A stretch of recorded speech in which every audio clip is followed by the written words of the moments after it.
S'agissant maintenant des recettes locales, parce qu'au moins l'entité a plusieurs voies pour mobiliser les recettes. Il y a les recettes à caractère national, venues dans la rétrocession, communément, ça vulgairement appelé rétrocession, mais ça s'appelle la retenue à la source de 40% de recettes produites.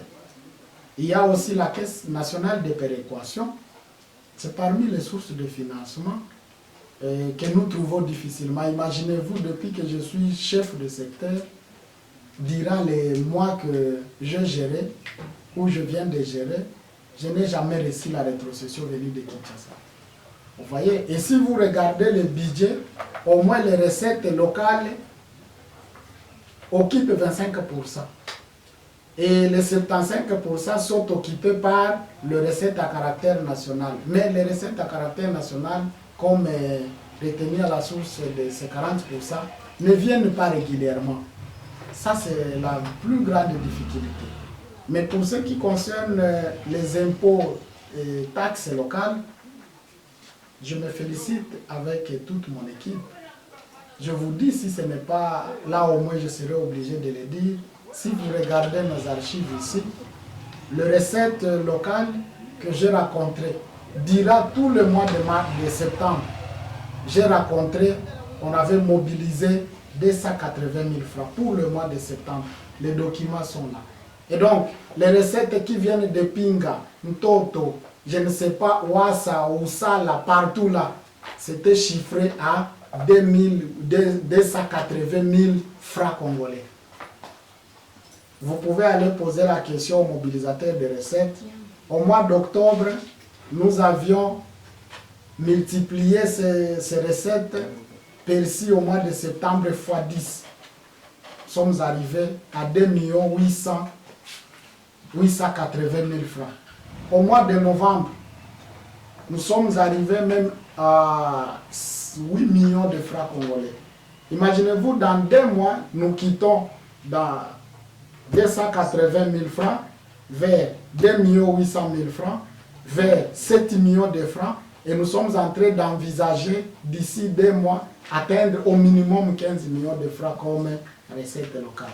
Et donc il y a quand même une bonne évolution exponentielle, et là nous félicitons la population de mon secteur de nous avoir acceptés pour avoir confiance en nous-mêmes, qu'une fois payé l'impôt, payer les taxes et tout ça, c'est à partir de ces taxes-là qu'on peut aussi vous construire. Et donc je vous demande aussi à la presse, comme responsable de la presse, diminuer seulement aussi les airs de musique parfois. Quand vous sacrifiez une seule musique par jour pour sensibiliser notre population à donner régulièrement leurs taxes, vous nous aurez aidé suffisamment. Merci. Je suis la demoiselle Epikubita Sophie, journaliste de la radio PCA. Monsieur le chef de secteur, je voulais juste vous demander, vous avez été nommé le chef, donc ma question c'est de connaître, vous avez été nommé les coordonnateurs pour le finissage de l'aérodrome de Walikale, mais les travaux n'évoluent plus. Où se trouve le blocage? Merci beaucoup. Et vous suivez à la loupe les questions de Walikale. C'est très bien. Je t'ai nommé coordonnateur des activités de travaux de finissage de l'aérodrome de Kigoma au bar Walikale.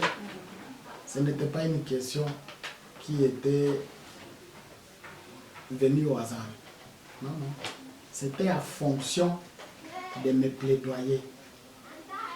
Moi-même, en arrivant ici, j'avais constaté que l'aérodrome de Kigoma était parmi les priorités des priorités pour que notre entité puisse se développer. Je suis allé à Goma. J'ai consulté nos enfants de Walikale qui vivent à Goma. Entre autres, j'avais reçu le soutien de son Excellence, Monsieur le ministre de l'Intérieur, aujourd'hui qu'on appelle conseiller principal de l'Intérieur, Kissa Kalobera, qui est fils de Walikale, qui m'avait apporté son soutien par rapport à ces plaidoyers. Il y avait eu aussi secrétaire exécutif adjoint du gouvernement provincial aujourd'hui, Pasteur David Mouimbia, et Ribens Mukindo Mouima avant d'être honorable. Ce sont ces 3 personnes qui m'avaient accompagné chez les gouverneurs pour que je puisse parler avec les gouverneurs ce que je ressentais dans moi par rapport au problème de l'aérodrome. Dieu aidant, le gouverneur nous avait écoutés et validé le plaidoyer que nous lui avons apporté.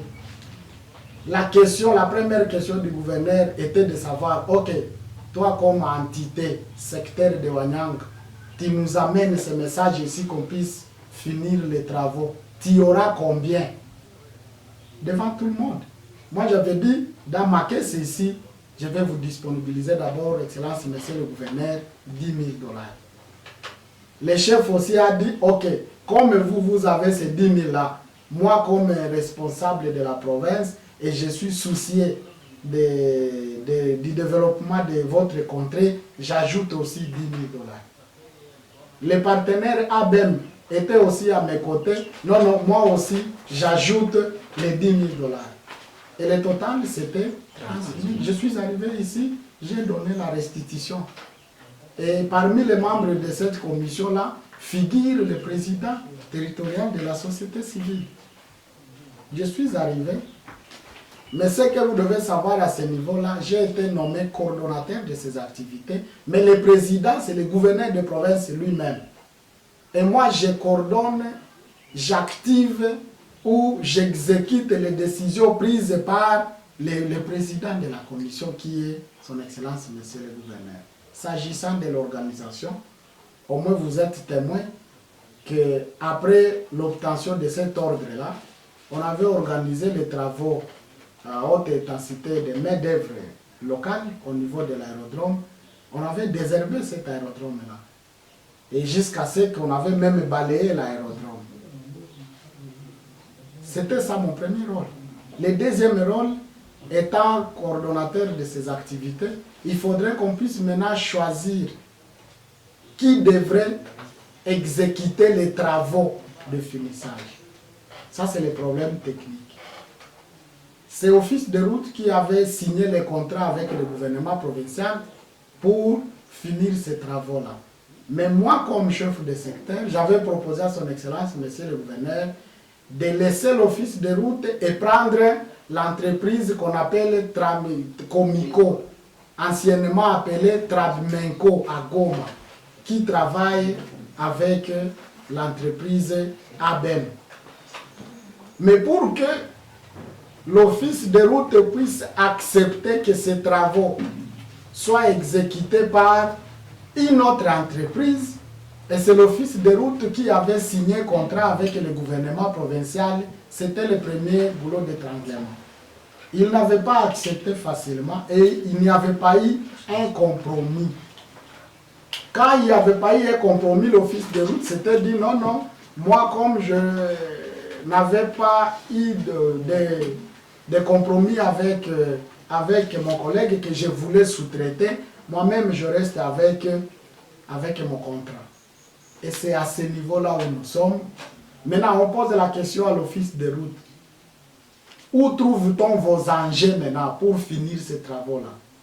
L'office de route nous rétorqua en disant non, non, nous avons une niveleuse à Kailenge, nous avons, je ne sais pas, une chargeuse, si c'est les termes techniques là, les biponda, tous les jours, tout biponda, niveleuse, et tout ça, il est en Gembe. Bon, je suis médecin, je ne connais pas leur terminologie mais technique là.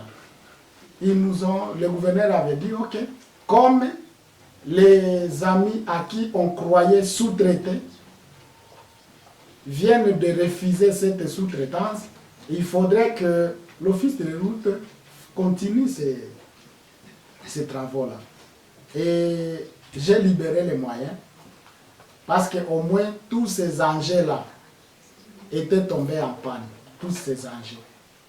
Et nous venons de libérer les moyens. Il y a maintenant 48 heures, il y a 72 heures, que les mécaniciens sont venus de Goma, 4 mécaniciens. Ils sont venus de Goma et je les ai facilité la tâche après avoir acheté les pièces qui manquent pour que ces engins soient opérationnels, et ils sont à Kaileng en train de réparer ces véhicules. Si on me confirme que ces personnes ne sont pas là, moi-même je peux faire l'alerte. C'est ça aussi le rôle de la population. J'exécute, mais je ne serai pas partout au même moment. Dès qu'ils terminent leur réparation, ils vont venir avec ces engins. Mais dès que les engins viennent, selon les propos des ingénieurs de l'office de route, les travaux de finissage ici ne vont même pas dépasser 10 jours. Je dis selon leurs propos. Dès que les engins viennent, les travaux ne vont pas durer au-delà de 10 jours. Selon eux. Et nous nous disons, ok, comme nous avons l'autorisation du gouverneur, son excellence, monsieur le gouverneur, ok, on libère l'argent. Et nous avons déjà libéré ça.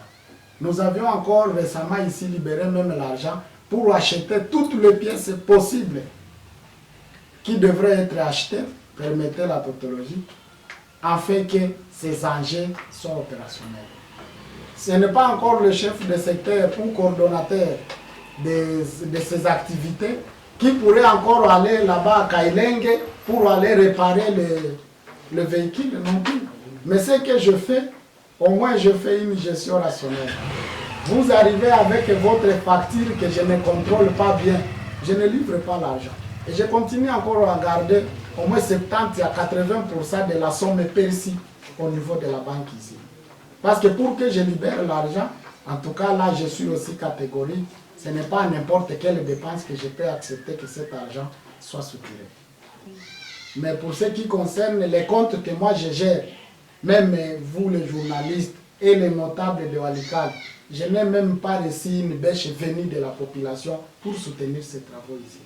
Que ce soit la compagnie, je connais que le gouverneur est en pourparler avec une compagnie qui devrait nous appuyer. Mais jusque-là, à la minute où je vous parle, je n'ai jamais perçu une autre intervention sociale liée à ces travaux, sauf les interventions de Skybone, qui nous avait amené 50 bêches, et Honorable Mikindo qui nous avait disponibilisé sa benne. C'est tout. Le reste, et les journalistes, et les pasteurs, et tout le monde, je n'ai pas encore vu même une bêche ici pour dire, soutenir quand même notre chef de secteur par rapport à ce plaidoyer. Et donc je fais cet appel solennel pour dire que tout le monde donne quand même. Et on fait bien le suivi quand on a donné une contribution. Je crois que parmi les contribuables, nous comme secteur, dès que les choses vont avancer, nous serons encore prêts de donner une deuxième vague jusqu'à ce que cet aérodrome sera opérationnel. Parfois on nous dit qu'il y a des démos, tout ça. Mais parfois les démos là n'auront pas de place. Et les démos là de détournement, en tout cas qui se préparent bien, mais ils n'auront pas accès à cet argent-là. Ok, merci papa du secteur. Nous avons une question ici qui parlait. Nous avons appris que le secteur a été autorisé par le gouverneur de la province pour réhabiliter la route de Walikale en profit. Est-ce que c'est vrai? Il faut l'explication, s'il vous plaît. Merci beaucoup, c'est vrai. J'avais rédigé une correspondance il y a plus de 4 mois, adressée à son Excellence, Monsieur le gouverneur de province, demandant la réhabilitation de la route Walikale-Mpofi. Et pourquoi Walikale-Mpofi? Parce que le secteur de Wanyang a son bureau administratif ou le siège du secteur au niveau de Mpofi. Et moi, j'ai envie d'aller rester chez moi en Mpofi. Parce qu'au moins ici à Walikale, c'est devenu une autre entité territoriale décentralisée qu'on appelle commune rurale de Walikale. Et c'est comme ça que j'avais initié cette correspondance-là. Juste de mon passage à Goma, le gouverneur m'avait répondu favorablement. Et j'étais venu ici pour que je commence les entretiens avec les notables du milieu et voir par quel mécanisme nous pourrions commencer ces travaux-là. Mais fort malheureusement, 2 semaines après avoir obtenu cette faveur-là, d'organiser les travaux d'ouverture de la route Walikale-Mpofi, il y a eu encore la signature d'un autre arrêté qui avait donné les mêmes travaux à une autre organisation. C'est une association, à une association qu'on avait remis encore la route de Cachedere jusqu'à Walikale. Et à la fin de l'arrêté, il y a toujours une disposition légale qu'on dit met fin à toutes les dispositions antérieures. Cela veut dire, même si on me donne l'autorisation aujourd'hui et que dans 48 heures, la hiérarchie décide de me ravir encore cette autorisation-là, je ne peux plus faire ça. Ça veut dire, après la signature de ce nouveau arrêté attribuant la route Cachebert et Walikale à une autre association en défaveur de l'entité, je ne peux plus orienter mes fonds là-bas, sinon ça sera un détournement. Mais le plaidoyer continue pour qu'on puisse encore me réaffecter cette partie-là avant que je me lance aux travaux. Vous savez que c'est une route d'intérêt provincial et je n'ai pas compétence d'y mettre même une bêche sans l'autorisation de l'autorité provinciale. Si c'était une route d'intérêt ou de dessert agricole, là, c'est de la compétence du chef de secteur. Je ne peux pas demander l'avis de qui que ce soit parce que c'est de mon pouvoir discrétionnaire.